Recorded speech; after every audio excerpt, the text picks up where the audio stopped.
Welcome to the Process Breakdown Podcast, where we talk about streamlining and scaling operations of your company, getting rid of bottlenecks, and giving your employees all the information they need to be successful at their jobs.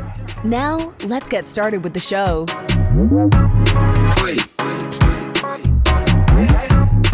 Hi, Chad Franzen here, co-host of the Process Breakdown Show, where we talk about streamlining and scaling operations of your company, getting rid of bottlenecks, and giving you everything they need to be successful at giving your staff everything they need to be successful at their job. This episode is brought to you by SweetProcess. Have you had team members ask you the same questions over and over again, and this is the 10th time you spent explaining it? There's a better way and a solution. SweetProcess is a software that makes it drop dead easy to train and onboard new staff and save time with existing staff. Not only do universities, banks, hospitals, and other software companies use them, but first responder government agencies use them in life or death situations to run their operations. Use SweetProcess to document all the repetitive tasks that eat up your precious time so you can focus on growing your team and empowering them to do their best work. Sign up for a free 14-day trial, no credit card required. Go to sweetprocess.com. That's sweet like candy, SWEET process.com. My guest today is Courtney Cress, Vice President of Managed Services at DecisionPoint Technologies, formerly known as Acuity Technologies in Tampa, Florida. With over 25 years of experience in the voice, data, and wireless industry, Courtney's expertise lies in managed services, mobility, telecommunications, and information technology, enabling impactful contributions to the company's and clients' success. Courtney, thanks so much for joining me today. How are you? Yeah, I'm awesome. Thank you for having me, Chad. This is exciting. Hey, tell me a little bit more about, I know you guys just kind of changed to DecisionPoint Technologies from Acuity. Tell me a little bit more about DecisionPoint. Sure. So at Acuity and DecisionPoint, it's really a complementary addition to the organization. So our focus on the Acuity side has been in operational execution, creating a well-oiled machine from organization processes, the security aspects of it, and how we deliver to our clients. The DecisionPoint side, so our primary focus is managed mobility services, where we're managing large fleets of enterprise corporate devices, rugged devices, such as like the Honeywell and the Zebras. We do a lot of iOS, Androids for organizations that typically have 500 to 20,000 mobile assets under management. And on the DecisionPoint side, their focus was more on the rugged, not on the managed services as much. So we've already created the managed services world and execution of it, and they found that attractive. And we naturally, with their client base, saw a bunch of opportunity that we could kind of expand and explore it together. So really exciting stuff. They're large organization, being part of this bigger picture and being able to kind of infuse the managed services, recurring revenue models into the DecisionPoint world and client base is it's been a fun challenge. And the operational side with Acuity still operates as a well-oiled machine and is just getting integrated into the DecisionPoint world. So it's super exciting. The acquisition was in September, so we're finally getting through some of the integration points, and we're taking our time with it. So making sure our clients are stable and the outcomes are positive, and we're going to continue to push forward. So thanks, Ian, for having me. I'm super excited to share about the kind of extensive research I've done into tools like SweetProcess and how we're utilizing it today. Yeah, awesome. What would you say is maybe the biggest pain point or problem or challenge that your company solves for customers? So the complexity that surrounds mobility is a lot more than you would come to think. So when a corporate user has a mobile device, it tends to be something still personal to them, even though it's used for corporate purposes. So we have a 24/7 help desk to help end user support. The benefits are on how we're leveraging our automations and APIs into the varying systems. So the carrier side of it, Verizon, AT&T APIs, the client feeds that we can trigger automation workflows to say a new hire starts, they get this package, this mobile device, this case, this kit, and this bundle. And we use our automation tools to process those changes and requests where the impact to the clients are timely, consistent communication that's transparent to users. And our backend is a reconciliation of various data sets like MDM solutions, carriers, HR. And really, that's the core of our differentiator of what kind of sets us apart. And what it solves for is inventory accuracy. A lot of clients today don't get their old assets back. If somebody walks, they might not see that phone again, and that has a liability, and it's tied to, a potential significant cost depending on what model and the age of the device. So there's a lot of challenges in the world of mobility and the complexity of it. It's a lot of swivel chair trying to keep up with it. And what we built is an approach that delivers the consistent outcomes, reporting, transparency, and it takes it off their team from doing, tasks that may not be very rewarding or valuable. They can focus on other big projects and such. To give people context, how many employees work at DecisionPoint Technologies, and what's maybe an example or a type of client that you guys serve usually? Sure. So on the Acuity side, we were roughly 55 to 60 employees from acquisition, majority under operations. We've got our own in-house dev team. Our development team has been a critical part to get us integrations and across the finish line with a lot of the software that we've created internally and externally. The DecisionPoint side is very similar from a client base. It's just now we're not limiting it to just the rugged devices, procuring those or software licenses. We're looking at the full managed services. So forward reverse logistics, the assessing of the carrier expenses. You would think, oh, unlimited makes sense, where really it's not cost effective depending on the type of account and the use cases.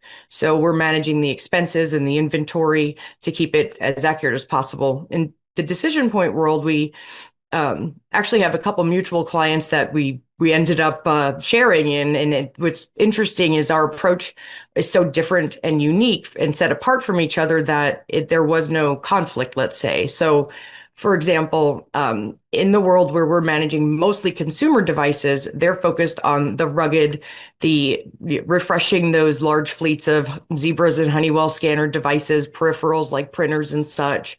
So the focus is definitely different and complements each other, where we can essentially turn it into instead of a once a year license renewal or selling equipment when the old hardware gets out of date and needs to be refreshed, we're adding in the full managed services, which is kind of going to tie nicely into how we're using the SweetProcess tool.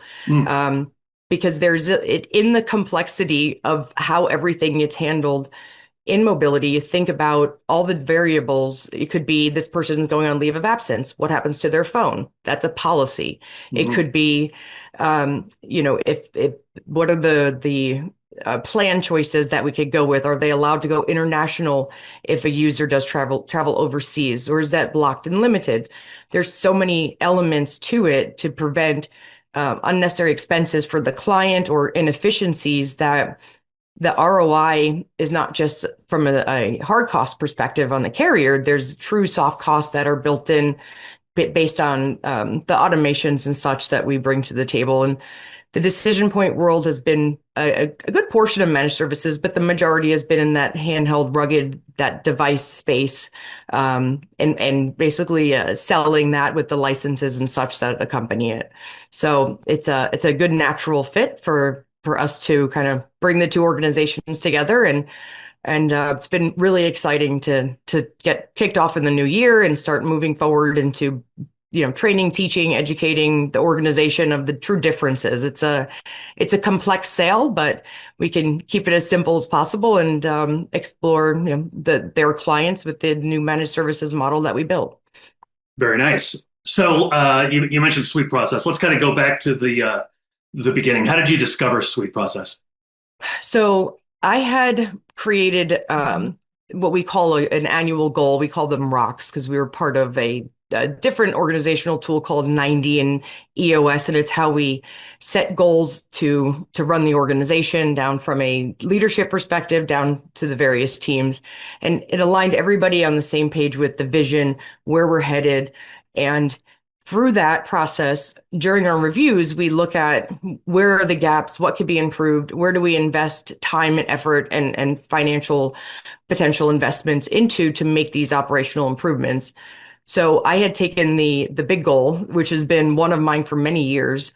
I've spent about 10 years with Acuity, and prior to that, I've owned my own businesses, and they 3 of them have actually been acquired as well. So this looking at how do we solve for something that doesn't appear to be in the marketplace, the goal was to capture all of the client policies and how we perform for them on their behalf, that all the decisions that get made, store them someplace that is easily accessible, not a spreadsheet or a smart sheet or a Word doc.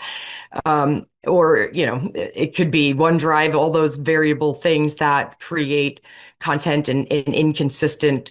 Whereas looking for what we call a run book to be able to put together these different policies and the technical specs and all of the data that comes along with it, how we perform, what steps are necessary. We were missing a tool to be able to host it online and provide restrictions of what team can access what and where do we go for this? Well, clearly we phased out of using spreadsheets a long time ago. And what I did is I started the venture of just searching, Googling, trying to find a tool that can give the same kind of structure, but utilize it externally for our clients. We also use it internally. But finding a solution that matched what we were looking for isn't in the marketplace, but we've been able to work with SweetProcess to kind of convert it into an external facing tool, not just used for the internal side, which we do, but the value for us was finding something that would be as close as possible to a run book online that we can host, and have the restrictions and the security element to it. Looking at 4 or 5 different companies, I did a bunch of demos and calls and stuff, and found obviously SweetProcess to be the closest to fit what we were looking for. And we've been able to convert this into a tool that's leveraged on a daily basis and used by all the teams to make it into this runbook style format. So a lot of architect of how it got designed and how we're utilizing it, education for who updates it and what the processes are around that. But I'll share that this was one of the only ones from a cost perspective that was within budget and had the most flexibility, as well as access to talk to them about, hey, have you thought about adding something like this to it? Could that be put into the dev backlog? Just because we're always trying to stay one step ahead and transform whatever we can into innovative and be able to have long-term partnerships with software tools like these guys. So you guys really put it to use, maybe for more than a lot. Maybe you use it in ways that a lot of other people don't, and a lot of other companies don't. Before you found SweetProcess, what was your situation like? So we had, and of course, then being a somewhat smaller organization, we're using spreadsheets that we called a hardware matrix, and essentially had each client the type of bundles that are approved and their policies, and it was in a single spreadsheet, and that was locked down. However, constantly needing updates, who moved what cell. The spreadsheets are not great, and I think the bigger problem with it is we had to provide a certain level of access to all of our service desk agents, as well as all the technicians that are working on these clients, which gets very costly when they have a certain Microsoft Office license, or they have other tools that we have to file storage. So from a licensing of what they needed to just view a spreadsheet was costly. So been able to kind of strip that down. But the pain points were really around managing a spreadsheet and being able to keep it up to date, hold them accountable, who made the change, tracking those. The biggest game changer from going from the old state to the new state is we wanted our clients to have access to their information and they could be a signature within the policies as they make changes. So it actually converted into a change management solution too. Plus, if there's changes throughout, it records all of those activities. And that was part of the controls that we were really missing. Accountability, you get finger pointing at times, and you really wanted to have something that is locked down, is responsible by the service delivery managers to keep updated, review quarterly with the client for changes. And the tool is able to provide all that. So again, we've kind of morphed it into something to be client facing. It does have a little bit of limitations because that's not how it was designed and brought to market. But it's been kind of the backbone for how we function. And we've built a lot more, the knowledge base and integrations and such right out of it. So definitely a lot of pain prior, and this allowed us to get to the next phase of growth.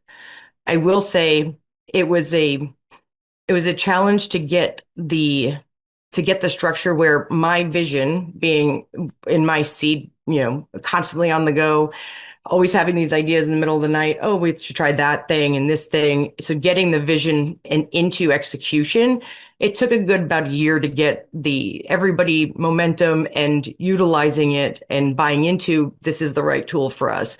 So but once we got there, now we have a SME that stood up and said, I'm going to own this. I know how it works. And then being able to pull it into all the other teams to keep the consistency. So big difference for how we were into where we are now. Sure. So when you said it took about a year for kind of everybody to buy in or whatever, what were some common questions, or what were people skeptical about, or what was what took a year? I think it's the structure that the spreadsheet version is built out and getting it in a format that is not just a couple words, but writing the best practice policy. So it was the content we were putting in it, as well as naturally confusion of those that don't understand the process and policy and how those things work together. Mm-hmm. It was, we were a smaller business, always on the go, limited resources to be able to get us to that next level. And naturally, it takes a little bit of understanding between what the policies and processes and procedures and how they relate to each other and when to utilize what. So I think it was more about the buy-in side, was really just getting a better understanding of how to use the tool and then how to use it for how we want to leverage and accomplish it. So possibly the training aspect of it and getting it to that point, to that state. So the runbook concept takes time. Sorry. Sure. How did you first implement it? So the first round, I had built the teams and the organization, and then I started with a client name as a team. So the client contract, whichever, each SOW that accompanies a managed services client became the team name, and those that are assigned to that client were in that team itself. So that's how we were able to build the separation between client to client. And then from there, we have the 6-folder structure, and in each of those is a component of MMS. So let's say engineering, for example. In there, we have a set of 5 or 6 different policies that we discuss with client to understand how they want to proceed with that. Let's say archiving old data, something silly like that. That policy is best practices drafted in the runbook, and then based on their decision, we modify it, and then can roll it out for execution for go live. So I think the challenging part was my brain thought of this great vision with fully documented, and it took about 4 years to get to that point where everything is best practice documented. Wasn't necessarily a negative on the software side, but it was more about how do we create such a powerful tool by building out the content to really excel this. And even talking with other partners and such, we haven't seen anything in the marketplace still as of yet to deliver something similar to like this type of solution targeting MSPs specifically. So it's I think the vision and then how to get it executed, resource, and then getting buy-in. And now obviously it's it's a well-oiled machine and what we have to leverage on a daily basis. Was there a point where you, during that time that you were, starting to use it or getting it, the ball was rolling, where you realized there was like a big game changer? Um, yes, I would say the when even in the pre-sale process and discussing the run book concept and the tool that we use, um, the client's eyes are opened and they're interested and intrigued to hear more about this type of tool. There's not something other MSPs and stuff that we've seen in just my experience is that it's not very well documented or a tool that can accomplish that. So all of the components of how we manage and perform every step of the way, it even sharing it with internally with the DPT folks as we're moving forward with integrations, this whole concept is very it gets a lot of attention and they're all intrigued. And I think it's going to even be a good sales tool in our pocket to say, this is how we leverage this software piece, and this is how we build it out. And that's going to give you the benefits of having consistency, approval flows, being aligned on what policies that they have made decisions on. A lot of times they say, oh, I thought I said this in that meeting. And then you go back and you reference it and it wasn't changed or communicated. And you can see the log right there in the tool.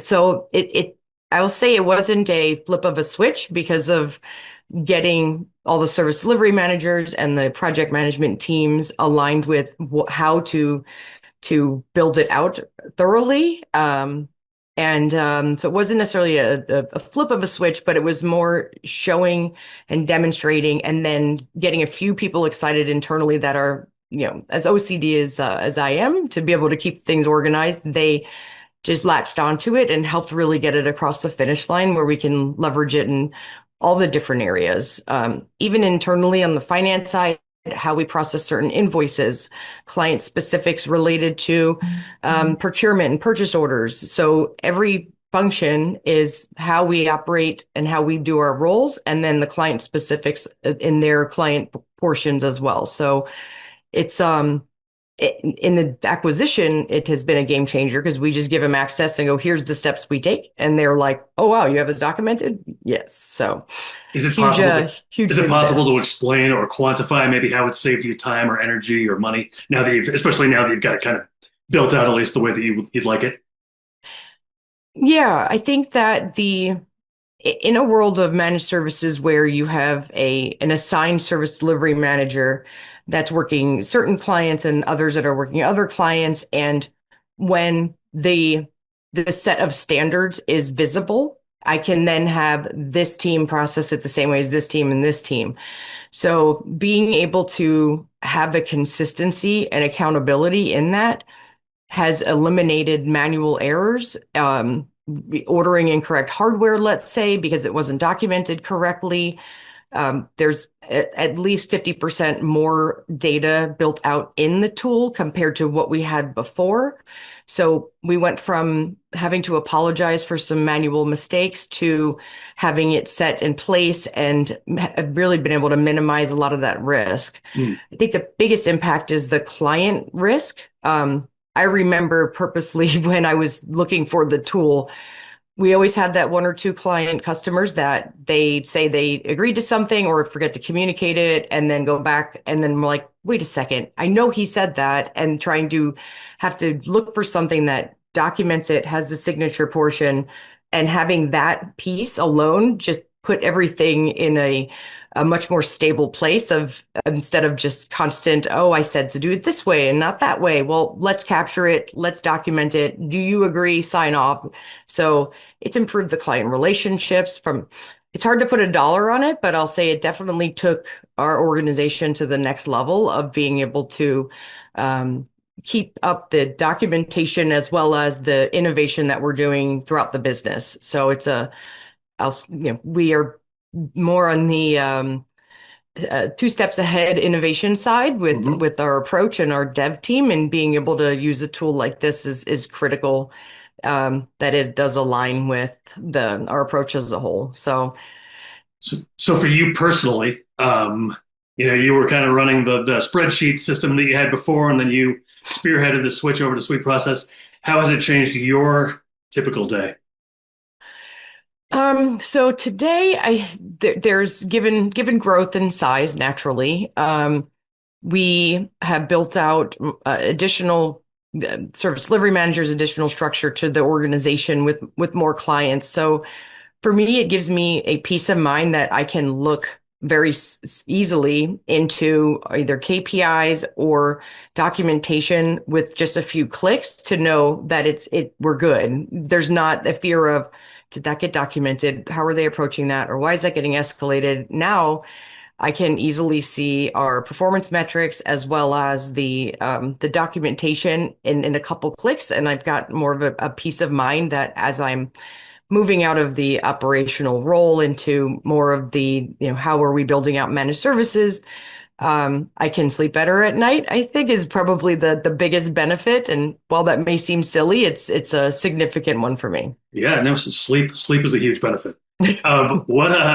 What's the next big goal you want to achieve with DecisionPoint? Oh boy. So I think that there's an opportunity to engage and spread the similar processes into their other, non-advanced clients that our service provides.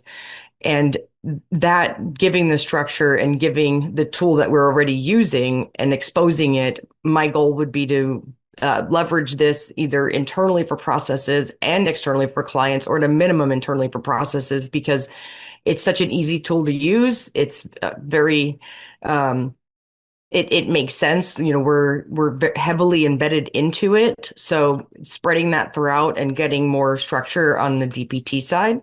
Mm-hmm. For me personally, it's adding these complex clients, speaking about this runbook tool and really just wowing them with our approach. And that makes, this has been a part of it. So yeah, nice. That's awesome. Stuff. Hey, last question for you. Given everything that we've talked about here, what would you say is the very next step someone listening should take to streamline operations? I would say invest in the time to fully understand how it works and put a SME in place that can be that point person that maybe has a little bit more bandwidth than you do. Me being in this role, I'm a bit all over the place and got quite a big workload as I move forward, but the moving something and putting something in place, everybody thinks, oh God, a new thing is software, and we got to make changes, and how are we going to learn that? So teaching at first, building out the format you're looking to achieve, even just in a basic, structure, and then putting somebody that's dedicated to fully understanding how these things work together.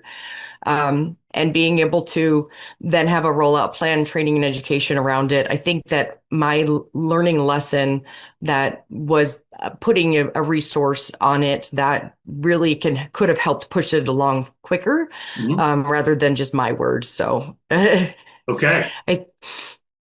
Thank you so much. Well, that's great.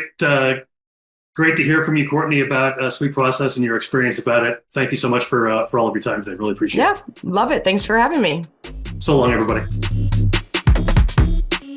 Thanks for listening to the Process Breakdown Podcast. Before you go, quick question. Do you want a tool that makes it easy to document processes, procedures, and/or policies for your company so that your employees have all the information they need to be successful at their job?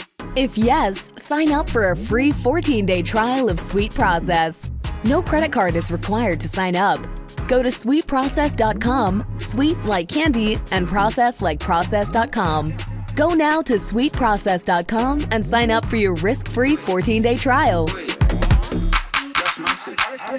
Hi, this is Owen, the CEO and co-founder here at SweetProcess. If you've enjoyed listening to this podcast interview, actually, you know what I want you to do?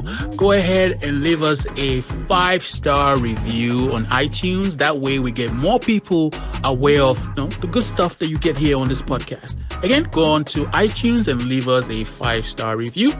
Looking forward to reading your review. Have a good day.